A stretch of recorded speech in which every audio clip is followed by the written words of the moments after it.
guess what? What? We're back. We so are. We're back for episode 2 of the REV Report. Thank you for tuning in. I'm super excited for this episode because it's kind of like a competition. Well, not a competition, but I'm excited to see what you come up with. Basically, today's episode is all about dream car garages. We've got 2 different sections.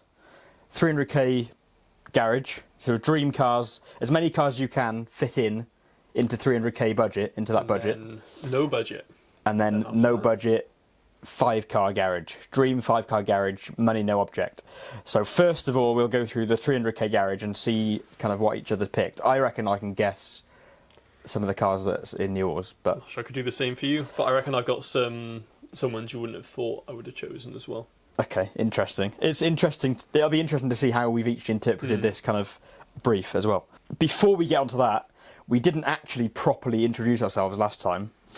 So what is it that you kind of? What's your job? Well, I'm a surveyor, so yeah, so, short and sweet. You know, that's kind of that's it, basically, really, isn't it? I do lots of driving to and from different sites. So yeah. That's why it's and you've been doing that since I was 17. Yeah, really, so I was an apprentice at first and trainee, and then moved to the organisation I'm with now, and that's that really. And me, on the other hand, I've done about 10 million different things because I can't actually decide on a career. But I did. I did a degree in architecture, and now I worked in architecture for a bit, and now I'm doing a degree in design for performance, which is like basically set design for TV and film or theatre or. But this is a master's kind of thing. Yeah. So finish that next year. We're solid car enthusiasts, hobbyists, and as much as we would each probably love to work in closer to the car kind of world, we're both content with having. It pays for us to have the hobby. So that's all that matters. I'm going to say normally because it will be a regular feature, but. Normally we would talk about this week's car shenanigans, what we've been up to this week, but I think we've got far too much to talk about with our dream car garages, so we'll skip that for now. Let's jump straight in. I reckon I could guess some of the cars that you've Are we going to start with the list. 300k or the unlimited budget? Yeah, we'll start with the 300k and we'll add up as we go along, and then we can kind of compare notes as we go up. But I reckon somewhere in there, because it's the only car that you go on about every single day, every second of every minute of every hour of every day of every year, the Lancia Stratos, that makes an appearance, definitely going to be in there. I've got a feeling that the EB110 could be in there somewhere. That's interesting. But Are you second guessing that now? I am a bit, but I don't know. But then again, you do talk about that car a bit. But I don't know whether that would make it into your dream car or with everything else that you've picked. I don't know, not sure. But one more car that I think will be in there is some sort of track-focused 911. I think. I feel like it could be something similar to a Cayman GT4. Okay, they're all good, solid guesses. I think maybe there might be some sort of vintage 911. I've already thrown some curveballs in there for you as well. Oh, I don't know. What do you reckon is going to be in mine? Renault Aventine, 100%. You have an absolute. How do you know that? I just know you. That's going to come in. I'm assuming that's not in the unlimited budget. That's going to be within the 300k one. Then definitely. I've literally. It's funny you should say that. I've literally got literally ready to go. Definitely an M3, 2010's M3, V8 one. I don't know the numbers and the E92. That one. The E93 actually is the better one. But anyway, okay. Yeah, the V8 M3. Yeah. That's definitely going to come into the 300k one. Yeah. But honestly, for you, unlimited budget, I really don't know, because you always go on so much about budget. There's one that that's your like main thing is like budget. Quirky things. Yeah, like. But as an unlimited budget thing, I genuinely don't know. There's one that you must. Maybe not. I'm not sure. Genuinely. When I say it, you'll be like, oh my god, yeah, obviously. I can imagine. I don't know. I think you'd like an F40 or something like that. I can imagine that being on there. I mean, okay, all right. Well, anyway. Maybe, I don't know. Okay, well, so keep that in mind, and let's go through the list. So, do you want to kick off with your first car in the 300k garage? So, as a reminder, this is any amount of cars that you can squeeze into 300k budget. So this was the last one I did because I had to squeeze. I was just under the budget. So last one, it was only £5,000 Austin Mini. Oh, okay, I thought, that's solid. You can't fault that. They're quite nice. My granddad had one when he was younger. It's such a classic thing to go for.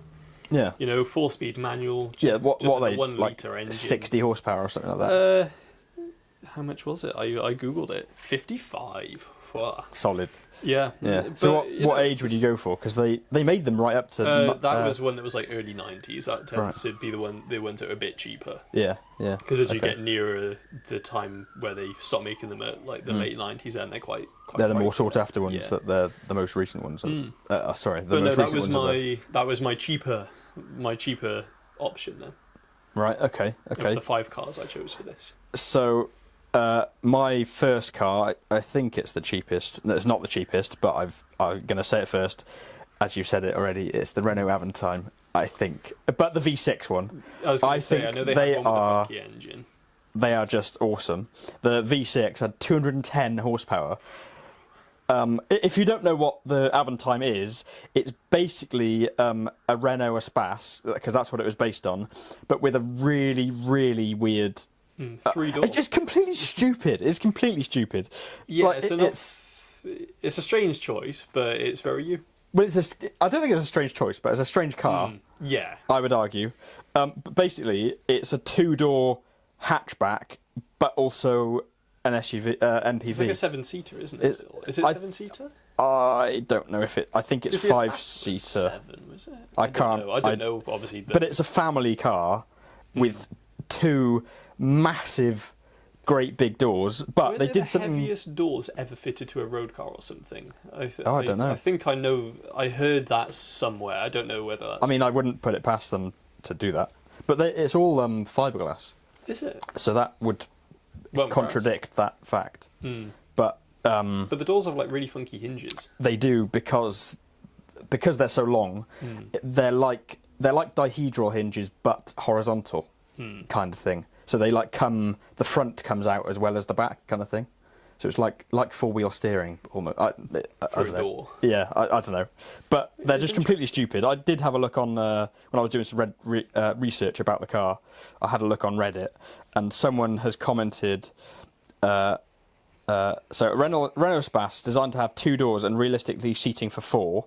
There we are. So it's 5-seater, but it's obviously got that classic middle seat that no one can fit in. It's such a weird car that makes absolutely no sense. You'd have to be a complete moron to want one of these. I'm a moron and I want one. There we are. Oh god. And I found a few listings. There's a few for sale on Car and Classic, but the rough average value is about £5,000. So that brings my total to £5,000. That's the way. Fine. What's your next one? My next one is a Porsche 930 Turbo, but the 3.3 litre from like the last. Oh, the Widowmaker. So that was £95,000 on Auto Trader. Okay. Which I thought was a lot of car for that money. Right. Almost 300 horsepower. Yeah. 5-second 0 to 60. 3.3 litre, obviously turbo, flat 6. Yeah. 5-speed manual. Oh my god. I just thought, what a car for. It's such an iconic car. A hair under £100,000. But, yeah, that is such an iconic car. I thought, compared to pretty much any modern Porsche for that money, I'm choosing that.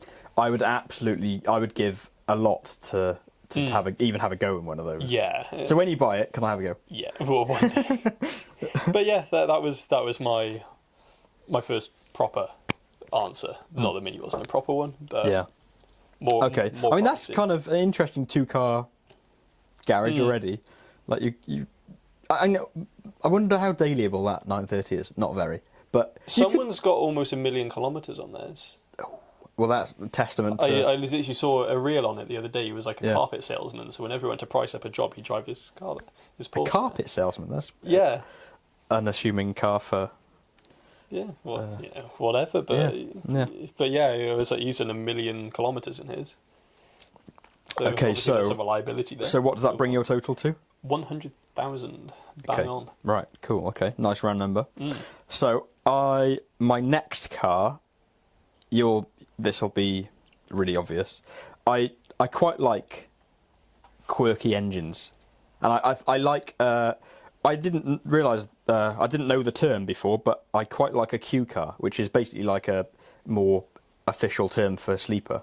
And it comes from, the term originated from Q ships, which are merchant ships secretly armed to ambush enemy vessels, apparently.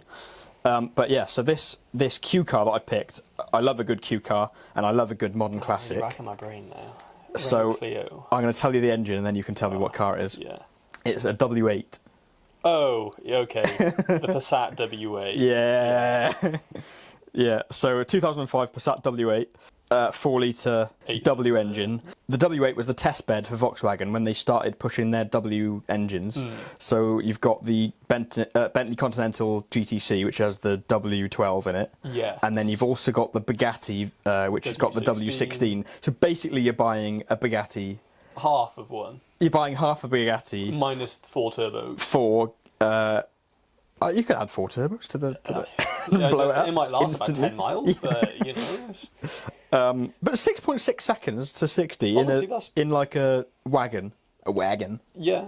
And they sound good. They sound good. And they sound different as well. Like they don't just sound like a it's V8. It's like so similar to a V8, but also not quite. It's like a rather than a kind of. I'm sure the mic picked that really well. But yeah, it's like uncanny valley because you're like, it sounds like a V8, but it's just not. Yeah. And you can tell. But if you see a Passat like with that front grille, it's like iconic. It's you know just like dad B5.5 Passat. It's like it's just exactly normal standard dad car. Yeah, then it would see. And then an estate, and you just shoot off from the lights like nobody's business. But yeah. Next car for me. What's your Aston Martin DBS. Hang on a second. I haven't said the price. Oh yeah. I forgot to give the thingy. But so I found that for 3,800. Okay. Which brings my total to a whopping £8,800. Wow. I've got a bit more. So Aston Martin DBS, specifically from the 2010s. So if you can picture James Bond's one from Casino Royale. Right. That was the first James Bond film I saw, or with the modern ones, obviously. And yeah, it's just love it. So 6-litre V12. You can get it with a 6-speed manual gearbox. So my next car has a similar kind of engine. Top speed 191, 510 brake. It's just great, and that was £80,000. That's not bad. Which was again for you can obviously get them cheaper with higher miles, but that was a good mileage. Yeah.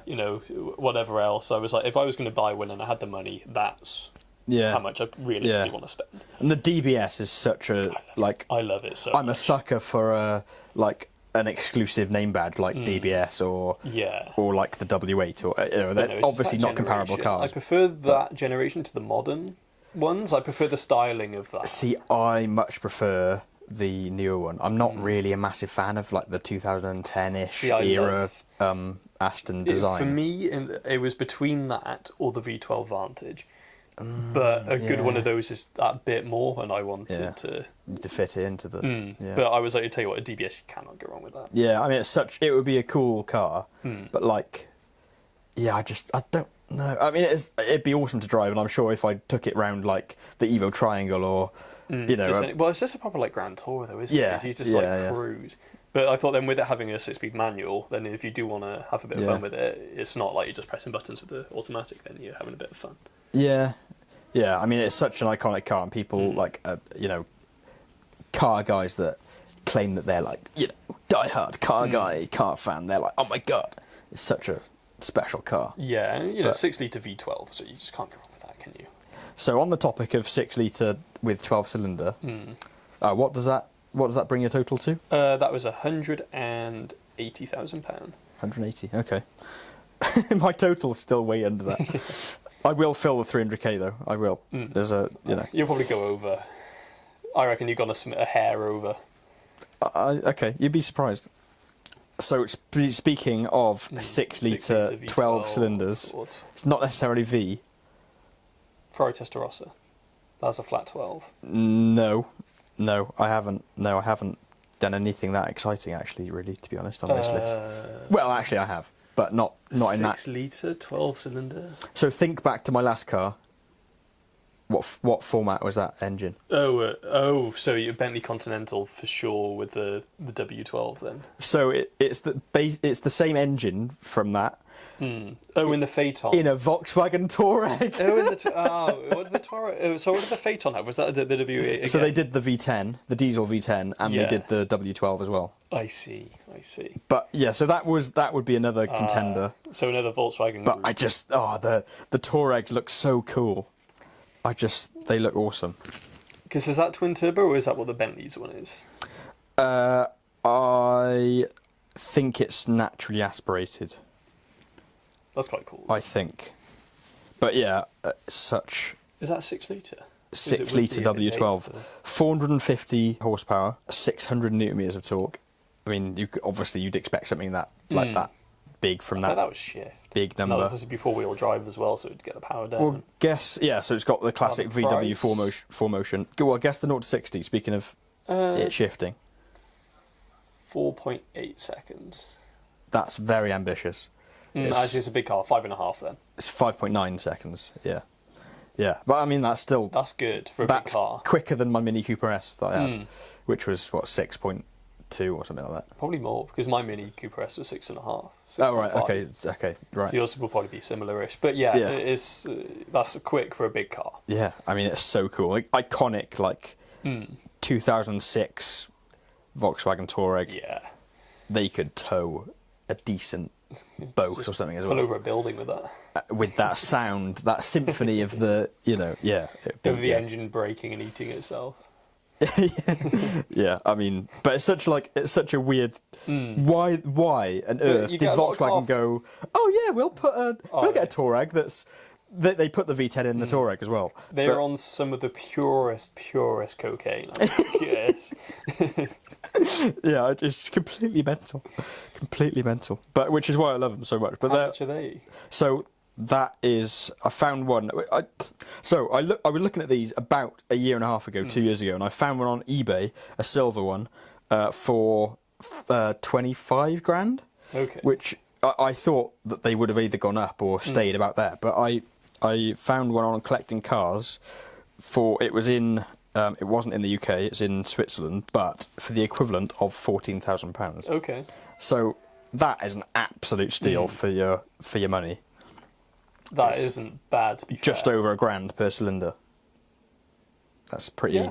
That's pretty good. Which brings my total to a grand total of 24,800. Yeah, I'm a bit over that. But how many cars have you chosen? That's 3 now. That's my third car. Out of how many? Out of 6. 6. Okay, so some of these now are going to be more pricey for you then. Yeah. Because all of mine, apart from that Mini, are all relatively the same price. My next one is a Ferrari 348. So slightly different, because at one point these were really cheap because no one really wanted them. Yeah. But this one was for £70,000. Okay. Yeah. 3.4 litre V8. Back when the numbers actually meant something. Gated 5-speed manual. So I thought, for a manual V8, 5.6 second 0 to 60. Yeah. For such a small little, what would now the classic, like nowadays that's a sports car. Wedge shape. Because these are all very, quite similar stats to my Porsche I've got. 170 mile an hour top speed, 300 horsepower, 5.6 second 0 to 60. Yeah. But from a 3.5 litre V8 instead, which I just think that's cool. Now, how much? 70 grand. I mean, see, I've got a car that's here that is similar price, that is... But maybe better. That is objectively much better car for the money. But I just like it. You're wrong. I know it's your opinion, but it's a wrong opinion. I just like it, and the fact, Italian Ferrari V8 with a gated manual. It is. If my car didn't exist, then that would be the next. I would agree, but I am also in love with the car that I've chosen that rivals that. For, then? Well, it's not my next car. Okay. Maybe shall I skip to the one that rivals that? Then? Yeah, go on then. Okay, so I'll skip to that one, which I'm gonna have to add up. add up now. But it is a Ferrari F430 Spider manual. Oh, okay. So, obviously, 2000... See, though, I like this because it's all fully analog, whereas that still has some computers doing stuff that's true, yeah. I don't think, of the kind of mid-engine sports car that Ferrari produced, since the 430, I don't think 458. there has been a better-looking car. Ooh, I love a 458, though. But with the F430, you have the manual, whereas the 458 is only flappy paddle. Have you seen the one, I think it's in Canada somewhere, but someone's done a manual conversion on the 458. That's they spent a completely fortune, probably double the price extortionate amount on doing it. But that I would do be cool like an to have a go. F430 though. Again, that was a dream car growing up because we were from that generation. That was there. Yeah. Well, see, I kind of wasn't really into cars when this came out. I had a beach towel with F430 on it. See, it's better. Yeah, you didn't have a... What was your previous car? 348. That 348. Didn't have a beach. Oh, I didn't have. You didn't have a beach towel with a 348 on it. Yeah. But yeah, you've got that classic. I mean, it's just awesome. Obviously, the base model of the Scuderia. Yeah. Or the other one, which I won't name because I will name it later on. Give it away. But it's 75,000. Okay. That's kind of where they have a lot of car for the money. That's so much car for the money. Is that, then? So we're looking at 483 horsepower, 465 newton meters, which is kind of That's what you'd expect for that sort of power. Yeah, 4.3 litre V8. The one that was in the 4200 GT, well, the one that was derived from the engine that was in the Maserati was derived from the 430 engine because obviously Ferrari lent them some parts, which is quite cool. It's just an awesome car. Top down, Rosso Corsa over tan interior. I think this spec that I found on Auto Trader is quite nice. I think I'd probably have it in like a silver or Grigio, whatever the colour's called. But what's that Grigio one? Is that Grigio, like a silvery grey kind of. They did a few different Grigio colours, but yeah. Nice. So what's my final car in my 300k garage? Yeah. Is a bit of an odd one, but it's a company called Lister Bell. They make a recreation. Oh, of course, that's going to be They make a recreation of the Lancia Stratos, and you can have any engine you want under the sun, but you can put in an Alfa Romeo Busso V6 because obviously which was in early 2010s. Yeah, Alfa Romeos. Yeah, okay. So it's a 3-litre V6. Put in this Lister Bell, so depending on the engine it changes the price, but this is around 60k. Yeah. 150 mile an hour top speed, 250 horsepower, 0 to 60 in 4 seconds, and if you can get obviously any gearbox you want, but the Alfa Romeo gearbox is a 5-speed manual. And I just thought I will never be able to afford a real Stratos, so if I had 60k to throw at something, I would genuinely choose that because it's just a bit different. And I know I've always been, like a kit car like that, but I thought it's. What do you mean? You've always been? Well, people always say you see the GT, the Ford GT kit cars, whatever. Oh, and they poo-poo it, because it's not the real thing. Yeah. But I just think it's. Well, that's better than again. That's better than a kit car, though, isn't it? But some people have put Ferrari engines in that. The one from the 355 fits in that as well. So you can put any engine, but I'd want to stick with a V6 to stick with the original Stratos had then. Yeah. But no, I just thought, bit different, and you can have any spec inside. You can do whatever you want. Yeah. I just thought it was pretty cool. Yeah. Do you remember when you sat in the Lancia Stratos in Goodwood? Yeah, the Safari one with the roll cage. So I mentioned on the that outside of it because it's such a small car. When we were talking about you buying your Cayman in the last episode, if you haven't seen the previous episode, go and watch it after this one because it's a good one. But I was mentioning your smile that was like forehead to forehead smile. It was the same smile. Yeah, it was the same day. It was probably the best day of my life. I got to sit in a Stratos. Then I bought a Porsche later on in the day. It's probably doesn't really get that much better. To be fair. Yeah, testament to how much you love that Stratos I as well. love the Stratos so much. It's just awesome. But I remember the previous year, you had to leave Goodwood a day earlier than I was, so I was there the next day, and then in the Cartier lawn, there was a Stratos sat there. Yeah, that still hurts, but I got to sit in one that year afterwards, so, you know. Yeah. I won in the end. Yeah, it wasn't a very nice spec, it was like blue with gold wheels, it was kind of... That's my favourite as well. No. Yeah, I love that blue as well, yeah. That livery that, the Alitalia one. Yeah, that Alitalia one, that is a really nice livery. I love the Safari one as well, because the car's so small, the roll cage is like bolted outside the car. Yeah. It's so cool. But yeah, so that is so all of that adds up to bang on 300k. Bang on. That's why I chose the Mini at the end, because I was just a hair under by £5, so I then chose the Mini. Okay. So yeah, bang on 300k. Right. I've got two more. The next one is one of my all-time dream cars, attainable dream cars as well.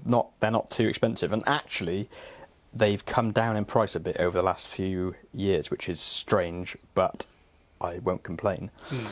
It is the E93 BMW M3. I knew that was coming. It's such an awesome car. It was the one that was it rivaled the W204 C63, which is another really cool car, but I think the BMW M3 just tips the scale. The V8 one. Yeah, that's me showing I don't know the numbers again. The 6.3 litre V8. Not the Mercedes, the BMW. Oh, sorry, both Mercedes. Yeah.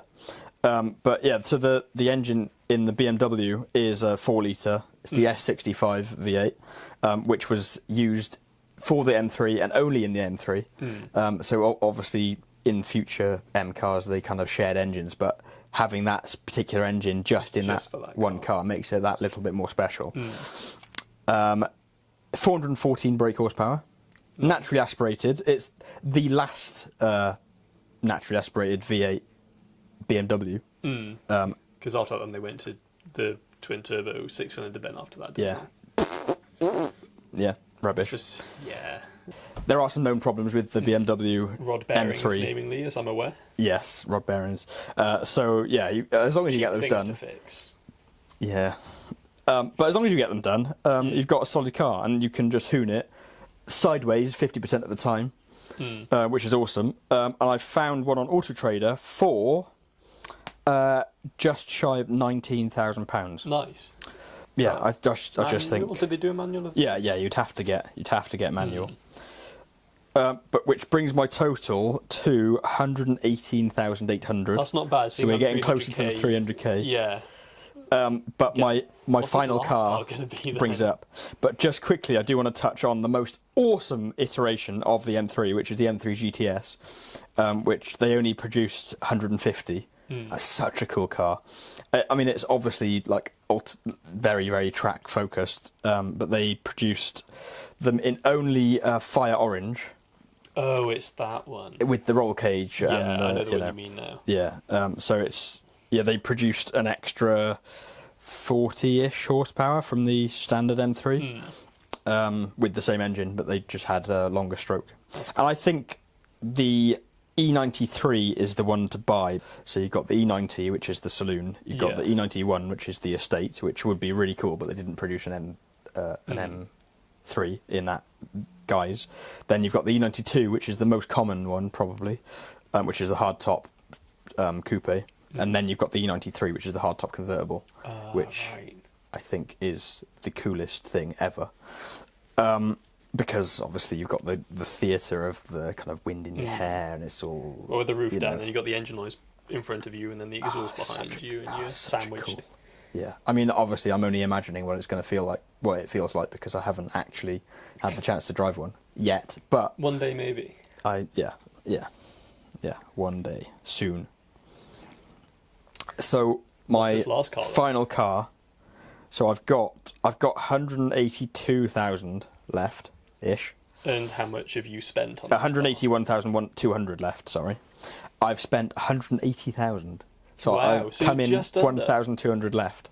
Nice. So maybe I should have found a car for 1,200 and get like a moped or something. I don't know.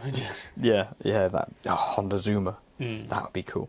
Well, I'd have to include my bike licence in that price as well, because I haven't done that yet. So it is a naturally aspirated V8. It is a 6.3 litre, and it's got gull-wing doors. Oh, SLS AMG then. Yeah. That's such a cool car. Yeah, that's a good choice. And I think it was the first car that was made purely by AMG. Yeah. So that kind of brought some merits. But obviously, I said 6.3 earlier. 6.2, but it's 6.2 on the side, doesn't it? Because it was like harking back to their history or something. C63, yeah, of course. Yeah. But it's a 6.2 V8. Yeah. But yeah, at the time it had the longest bonnet for production car in the world, I think. Right. Which is a useless fact, but... Yeah. Yeah, so obviously you got the 6.2 naturally aspirated V8, so you've got that like kind of steady torque curve, which is just incredible. Well. Rear-wheel drive. It's also, you mentioned the 458 earlier, it's got the same transmission hardware from the 458, which is a Catrag system, apparently, which I hadn't heard of that before. But that's just the company the German company that made it. But 7-speed AMG speed shift dual clutch gearbox, which obviously provides kind of responsive gear changes and all that. 0 to 60, 3.8 seconds. And obviously, I mentioned already the gull-wing doors. Yeah. Oh, that's so cool. Yeah, they have explosive hinges, so then if you turn over, you roll over it off to the side. Yeah. Which is, the last thing you really want after a car crash is for things above your head to explode. Yeah. But yeah. Now, what is interesting is the SLS gull-wing, the standard kind of coupe gull-wing door one, comes in at roughly 180 grand. Now you can get the Roadster, which is significantly cheaper, it seems. You'd want the gull-wings though. Well, yeah, I know, but I think the gull-wing looks better. I wonder if it came to it. I wonder if, because it's cheaper, I would get the Roadster if I was in the market for a 180 grand car. But the Roadster, the rough average price on Auto Trader, these listings are advertised at between 100 and 120 grand. Okay. Which seems like a really good bargain. Yeah, I was going to say, it's a bit of a steal, really, but I'd much rather save up a bit more and get the gull-wing. I think so too. However, the SLS is comparable to the likes of V12 Vantage or 599 GTB or something like that. Yeah. And those cars are more similar to the price of the Roadster, of the SLS. So those three cars, the Roadster SLS is kind of on the same level as those other two. But would you pay the extra 80 grand for the gull-wing doors? Because that's essentially, and the hard top. Yeah, because that's essentially what you're paying for. I think they made less of them as well than the other companies did of theirs potentially. Maybe so that's why it's probably supply and demand as well. Right. Okay then. Yeah. But yeah, that's my 6 cars. Pretty good, we would both have very good garages there. Yeah. I think between us we're sorted. Yeah, so now, dream 5-car garage, money no object. So now this is our opportunity to go absolutely mental. Yeah. And I have done kind of save the best to last kind of thing. Yeah, I will do the same. Do you want to kick off? Yeah. So, as you'll probably get from this, I like older cars generally. So, first one, Porsche 917K. Oh yeah, racer. I know. Yeah. 220 miles an hour top speed. Can you drive that on the road? Yeah, the road legal ones. Oh right. Yeah, okay. People who've made them road legal. Made that. Yeah. Okay. So. It's as a 5-litre flat 12, which just sounds awesome. Same as the Testarossa. No. Or is that no. not the same engine, but is that? I don't know. I think Testarossa is 6.2. Okay. I don't quite know the Testarossa, but it's a 5-litre flat 12 again. 2.3 second 0 to 60. And yeah. What age were they? Oh, that was produced? 70s. That's insane for 1970s, isn't it? So one of the coolest things about this is the chassis is made of aluminium, but to make it strong enough, it had compressed gas. I think it was nitrogen put inside the roll cage. Yeah. So if you crash, that just explodes. Right. So obviously very, very, very unsafe. How does it go? bang. So yeah, very, very unsafe, but really cool. And that was like when Le Mans then started to be made safer after this then. But that was, the last of the purely insane. One thing that's on my bucket list, I reckon we should go to watch a Le Mans race. That'd be cool. At some point, but that is awesome. So that's my number 5. I should have, I'm kicking myself now because I knew that would, deep down, I knew that would be in there somewhere. Yeah, no, there's a road legal one that goes around in London. Which is awesome. I think I've seen some pictures. Just seeing how awesome the juxtaposition between the streets of London, like central London, you've got normally just G wagons and Aventadors going around central London. You've got the 917K. So the later one of these as well, they had the so the later one of the 917 as well could do 240. Right. And that was the fastest car that's ever gone down the Mulsanne Straight, because after that, then the cars were more restricted, and then further on again, they've put 2 chicanes down that straight.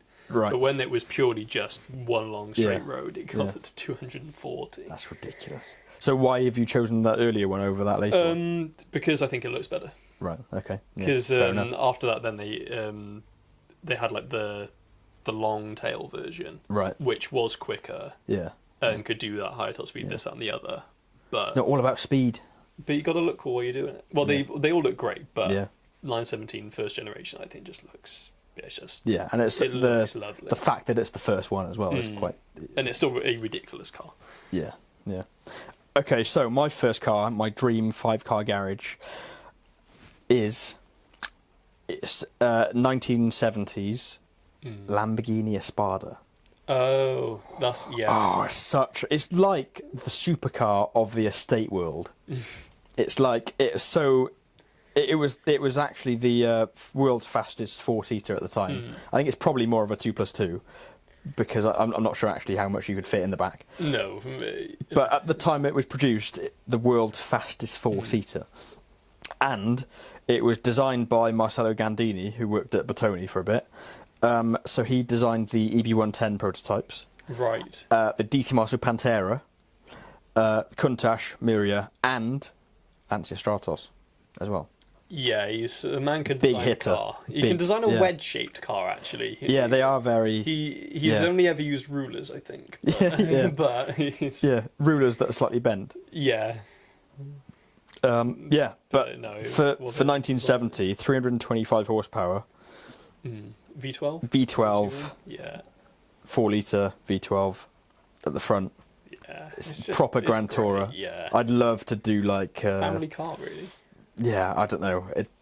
The Amalfi Coast or down to Santorini. Santorini? That's in Greece. Sorrento. Just do the school run. The school run? Yeah. What? Send my kids to school? They go to like private school. You've in Italy? Got a good run there, like once a term then, once or twice. Oh, I see, from the Amalfi Coast to Santorini. Yeah. Oh, yeah. So you got your house up there, you can take them to school, you drop them off for a few months, then drive home again. With a nice empty car, and you can just enjoy the drive then. Yeah, enjoy that screaming V12. Yeah. And you can pick them up for about 100k. Okay. I mean, yeah. But the feature that I love about those most is that they're just absolutely covered in glass. They're like it's all curved as a well, vintage. Isn't it? It's fairly flat, but you've got the at the tail of the car is also got a little piece of glass at the back, so you can even the visibility in that car must be incredible. Very safe. But it's just but it's just cool. You don't have glass like that in any other car. And it's just back when manufacturers were doing exciting experimental things. But that would have all probably been done by hand as well, potentially back then. Potentially. Imagine they would have had mass production glass back then, obviously, but makes you wonder how much of that would have been done by hand at the time. Yeah. But imagine how much that would cost to replace. Yeah. A lot of money. Yeah, I can't imagine those are readily available spares. No. My next car has been a firm favourite since I was a child. It's a Ferrari F40. I know they've. That's another one. You even said it in my. I should have known. Really popular over the last few years as like the TikTok favourite car of whatever. But it's the whole body is made up of 11 pieces of carbon fibre. I just think that's just to save weight. Yeah. 201 mile an hour top speed, supposedly. I don't think they ever tested it properly, but that's what's in there. I'm sure people have. Well, I think they lied because they wanted to beat Porsche to be the first one to be over 200 miles an hour. Right. So which Porsche came out at the same time? It was the 959. Right. And that did 198 or something. That's such a nice looking car. Whereas this one did 201, supposedly. Twin turbo, 3 litre V8. 471 horsepower. Turbo lag like nothing else. Yeah, actually, I think they were quite small turbos, but I don't doubt they still lagged like hell. Yeah. With the 5-speed dogleg manual. Yeah. Really, I just think it'd be interesting to use a dogleg because I wonder if it would be the same difference as when you drive like a left-hand drive car and you use your right hand to change gear. I wonder if it's the same thing if you're just. Well, the dogleg is the equivalent of changing from second to third. Yeah. But then the idea is then on the track you go between second and third more often. So rather than doing you just purely yank it back and forth. Then prioritises those two gears. Yeah, because they're in a straight line to each other then. So that's purely the whole reason for it, is that it's just on the track it's that bit easier. Really? Because otherwise you can imagine, in my car, for example, or anyone else's really, you'd go from second up to the right. It's an S shape rather than straight. Whereas in that, you just go from, you set off, in first, and then second and third, then you just... Because depending on obviously the length of the gears, it's often unlike you get into fourth on a racetrack. You spend 90% of your time between those two gears. Yeah.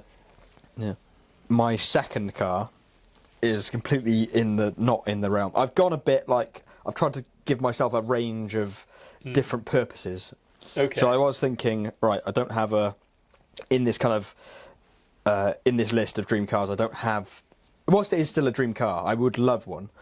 Ever since I saw it in the Birmingham NEC a few years ago, but I would love.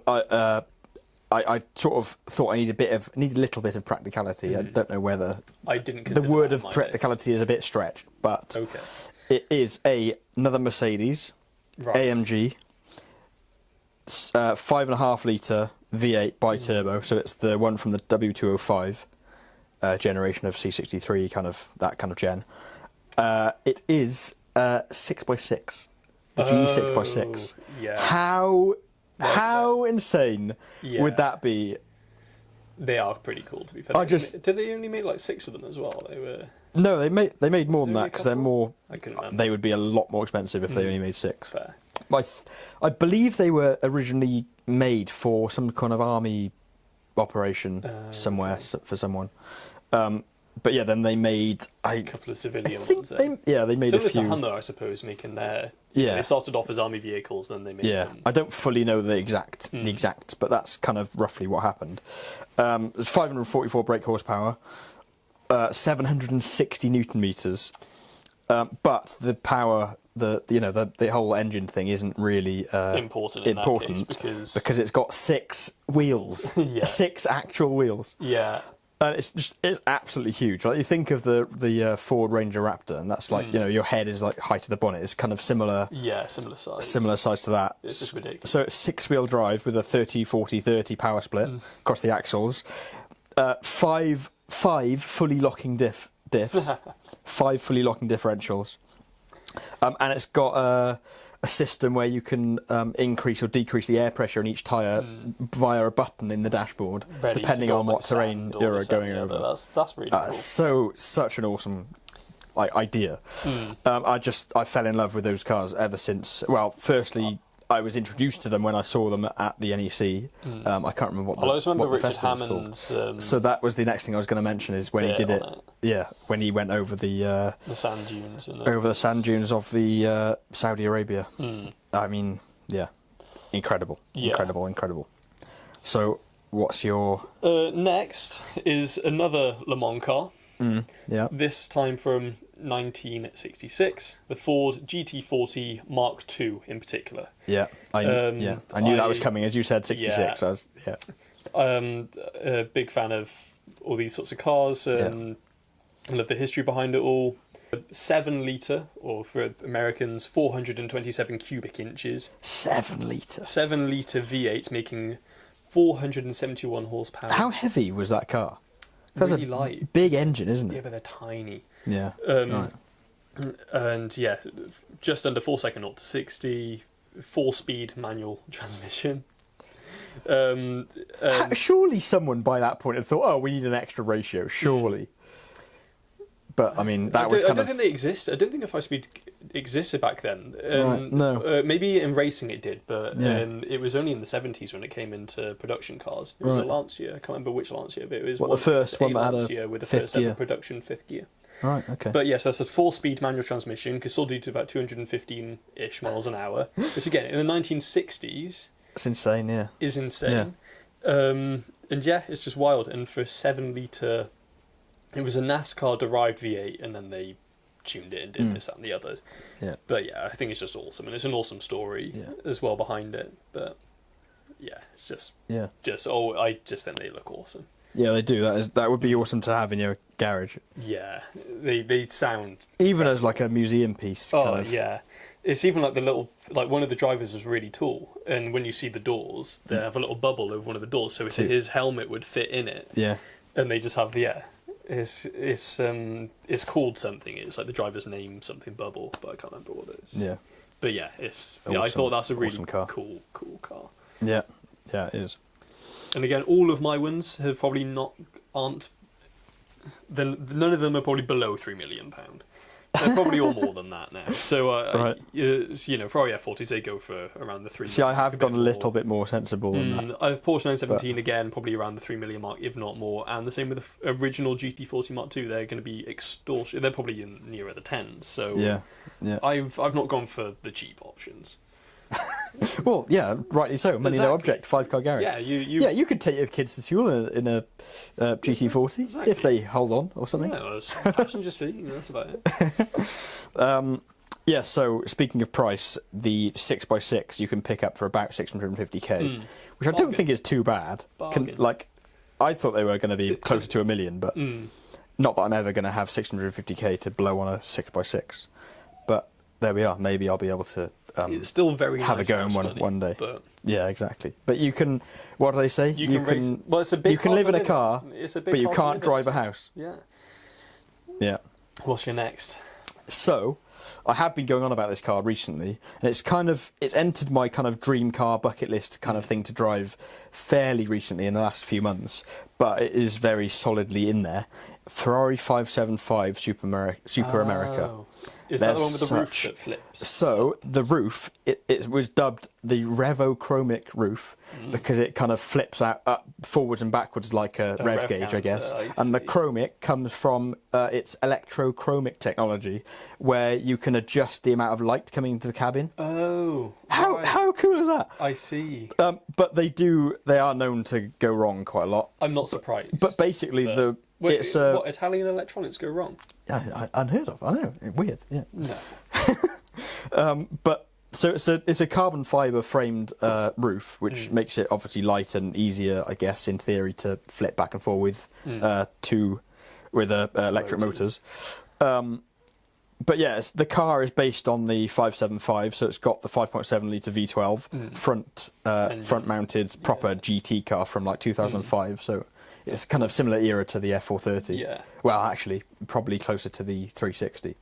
But, well, I suppose in between. Yeah, probably slap bang in the middle. But you pick these up for about 230 grand, which I don't think is too bad. I don't know what the monthly payments would be on that, but yeah. I'm trying in my head. I'm trying to justify it. You don't need to justify it. You're not going to buy one, are you? Well, not this year anyway. No, next year. Yeah. Yeah, 540 horsepower.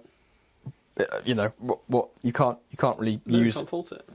Up to that on UK road anyway. No. That's perfect Grand Tourer. I'd love to do a road trip in something like this. I was watching doing some research for this segment. I did watch a video, and someone reviewing the car said that if you have the roof down, because it's concave, when you have the roof down, it collects water. So if it rains when you have the roof down, then you put the roof up, it just spits all the water into the cabin, which wouldn't be very fun. But also, I think it was Jethro Bovington was saying that he loved the design, apart from that horrific or something words to that effect, that horrific front nostril on the front, But I think it looks quite good. It's all as a whole package with the front nostril. Like without it, it would be a bit featureless. I've never thought to myself that I dislike the front nostril. Yeah, I think they look really good all around. And obviously, Super America is quite a cool name for a car as well. If that's the only thing that you take away. The only thing is, I think they only came with the F1 gearbox, but still, it's a decent flapping paddle, Tour, though, isn't it? You're cruising. Yeah. Yeah. That's when the automatic would come into its own. I suppose. Yeah. You just relaxed. Yeah. No, True. So what is have you got a next car? I do. The next one is a staple of anyone that that liked cars, particularly in the early 2000s, because this was the car to beat really in most aspects, which is the Bugatti Veyron. When I was a kid, that was my favourite car in the world, mostly because it was the fastest. But yeah, that was the one car that before I started using GTA Online, there was that one space in the middle of the GTA map where you could find the Veyron, and that's the car that I would drive around the golf course. Yeah. But yeah, it's just, as if you were just getting into cars or anything like that, like even if you didn't know cars that well, you knew about the Veyron. It's a proper poster car of 2000, isn't it? So yeah, 253 mile an hour top speed, 1001 horsepower, 0 to 60 2.4 seconds. Like back then, just you weren't used to seeing those numbers in relation to cars. Yeah. It's completely seeing that Ferraris back then had 500-600 horsepower. The fact this had almost 400 horsepower more than that. Yeah. 8-litre W16 with 4 turbos. Again, it's just everything about the car is ridiculous. The tyres. The W derived from the W8. So yeah, it might be the other way around, but no, I'm convinced that if I bought a W8 Passat, I'd be buying a half a Veyron engine. But yeah, Veyron, it's just all ridiculous. 1,250 newton meters of torque. It's just ridiculous. It's not like uncomprehendable numbers for a car. Even like, obviously they've made a lot of cars now that like Koenigseggs and SSC to Atara. But how many years did it take for them to catch up? It's still, but all like that number of the figures that you're saying about the Veyron is still uncomprehendable today. Yeah, it's still insane. Like it's just, and it's even the facts like Michelin had to design tyres specifically to cater to the Veyron's needs, and they were how much for a set? Like almost 20 grand or something for one set of tyres. Completely, And and there's that famous Top Gear segment, isn't there? Where they go around that banked track. I can't remember where. And it's ridiculous. And at its top speed, you're covering the length of a football field every second or something. Which again, it's almost like by the time you blink, it's just gone. Imagine the G-force, like acceleration as well. It'd be ridiculous. Just the force to go through the engine, everything. The pure, that's ultimate theatre, isn't it? And I just think that back then nothing could beat it. No. With even just in the game of Top Trumps, nothing could come close. Yeah. And I think looks wise, is a bit of like a Marmite car. Well, I think once you know the car, it's like whether you like it or not doesn't really come into it. No, it's like that is the car. It's awesome. Yeah, exactly. It's just it's a Veyron for God's sake. Like, but no, I grew up loving that car, and I still have a proper soft spot. Like no matter how many other cars I find as I get older that I like, that will always have place in your heart. Yeah. What's your second to last? So my second to last car is this. What I was teetering on making this the final, the best to last. It's certainly the most expensive by a very long way, but it's not my ultimate dream car, which you might be surprised by, but it is a Ferrari Enzo. Okay. But not just any Ferrari Enzo, the exposed carbon-bodied Ferrari Enzo. Oh, right. So that immediately adds on a few million to the price tag. Well, I'm aware of this car because it was... I think I was looking on the Joe Macari website, and it was listed on there in about 2016 when this article was published. But the title is "The only bare carbon Ferrari Enzo ever made is selling for 3.5 million." Okay. Which that's selling for $3.5 million. Sorry, so that equates to 2.6 million, and that was back in 2016. Yeah. But only car on Auto Trader right now is for sale for 4.2 million. So, yeah. Bearing in mind that is quite a sort of collector's example, 3,500 miles. You can imagine, though, that say back then, in 2016, you probably get an Enzo for $1 million. Yeah, so that was 3 million. That carbon Enzo would be, what, 5-6 mil? I reckon someone would pay more now, though, because... Maybe, yeah, with the internet nowadays and just being more people being online, I just feel that if it was an auction, you'd imagine that'd be over 10. Yeah, easy. yeah. Yeah, so obviously it's the successor to the F50, predecessor to the LAF, the Ferrari LaFerrari. Mm-hmm. It's powered by the stonking 6-litre V12, 660 horsepower, 6-speed automated manual, so it's the F1, flappy paddle. Gearbox derived from F1.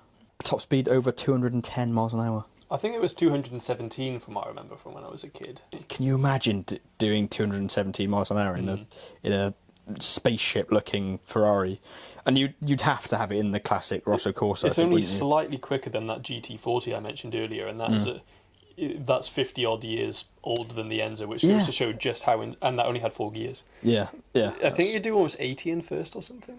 That's ridiculous. But it's obviously the Enzo's an amazing car, but it just goes to show how insane those old Le Mans cars were. The Enzo obviously is named the Enzo because it's the first car that wasn't. The first car after he passed away. He died. Yeah, so the first car that wasn't signed off by him himself. The last one that was signed off by him was the F40, but then they obviously had they had a number after that, but he was obviously around and alive until the Enzo. Came about. But then he just retired between there. And then after he died, that's when the Enzo came out then. Yeah. And while saying the only spec that you can have it in is that classic Rosso Corsa or Rosso something else. Well, yeah, exactly. I saw a good yellow one. Which is why the external exposed carbon would look so good. But yeah, it wasn't actually a Ferrari thing. It was rebodied by an external company because obviously the Enzo is obviously carbon fibre, but if you stripped it back, you'd get the weave and everything would be all kind of messy, and there'd be like bits stuck together, and so it's a whole kind of like extra feat of engineering to rebody it in that thingy, in that kind of perfect looking carbon fibre weave pattern. That's cool. But yeah, so what is your final? You can probably guess. My top car of my 300k garage. I wonder if it starts with. Does it start with S and end in Artos? It does. This would be, in particular, the Group 4 Lancia Stratos, so this would be like the top rally spec one. Mind you, this is from the 70s. It had a Ferrari Dino 2.4 litre V6 with 320 horsepower, which again, for a car from the 70s, from such a small V6. So how much would you get a Dino for now, do you think? I honestly don't know. Because I wonder if it wouldn't be obviously more expensive than the 60 grand of the Listy Bell Stratos, but you could probably fairly easily get a Dino engine and put it into the Lister Bell. Probably, but obviously that comes with a hiked price. But Group 4 Stratos, I think one sold recently for about 750,000. So 0 to 60 miles an hour in about 6 seconds. 5-speed manual gearbox, 2.5 litre Ferrari Dino V6. Yeah. But Ferrari wouldn't sell Lancia those Dino V6s until the Dino would cease production, because they knew the Lancia would be quicker because it's so much lighter. They had to cease production. It's so interesting, all the car manufacturer politics. Up to 8,500 RPM is where it reached its peak power. So you can imagine that V8 screaming. Oh my god! And the exhaust is so small as well. So, because remember when we were there and the one I sat in when they started it was so loud. I just got passive happiness. The amount of happiness that was just emulating off you. I was like, But yeah, so that's my top 5. So yeah, the Porsche 917, Ferrari F40, Ford GT40 Mark II in particular, Bugatti Veyron, and then Lancia Stratos Group 4. I don't know. That is an absolutely belter of a list. Absolute belter of a list. The Veyron, so So the Veyron and the Stratos are the two cheapest options there, being 750,000 and just over $1 million. So they're your most realistic. After that are over 3 million then. So would you believe it? The 750,000 is the most attainable. Yeah. So, there we are. Yeah, wise words from you. Well, it's, money no object, so I went for it. Yeah, I think in hindsight I've probably been a bit too sensible for this. Yeah, you can't be conservative with this. You've got to go for it. I mean, all the cars that I picked are awesome dream cars. Great. Maybe I've gone a bit. But then again, because I'm more interested in the kind of lower end, like quirky kind of weird engine car combination cars. Yeah. My dream cars naturally are less expensive. But a lot of mine being like ex-Le Mans, not just racers, but Le Mans winners as well. Yeah. Although the first 917 didn't win Le Mans, I think they all broke down or crashed. But after that they started winning. But obviously the heritage, the fact that they've all surrounding it, that comes with the prestige. But no, the only brings a higher price cars as well. I've chosen are the Veyron and the F40. Yeah. So after that, they're all just racers. Yeah. So you're a lot more into like racing and. I just love the history of it, and again, though, it's all that. It's all the racing history from the 60s and 70s, which is what I really enjoy. Yeah. Because it was more interesting back then and more dangerous compared to what it is now, basically. Yeah. Okay, so going on to my fifth and final dream car. I think my ultimate dream car. I'll go as far as saying that's the ultimate dream car. 395,000. I remember I knew about it because I was at a house party in Nottingham, and on the way up I drove past Grey Paul Ferrari Nottingham, and I thought, on the way back I'll go in there and have a look, because there isn't a Ferrari dealership near us. So I took the opportunity and went in there, and I went straight to the back of the showroom because I could see a Ferrari 430.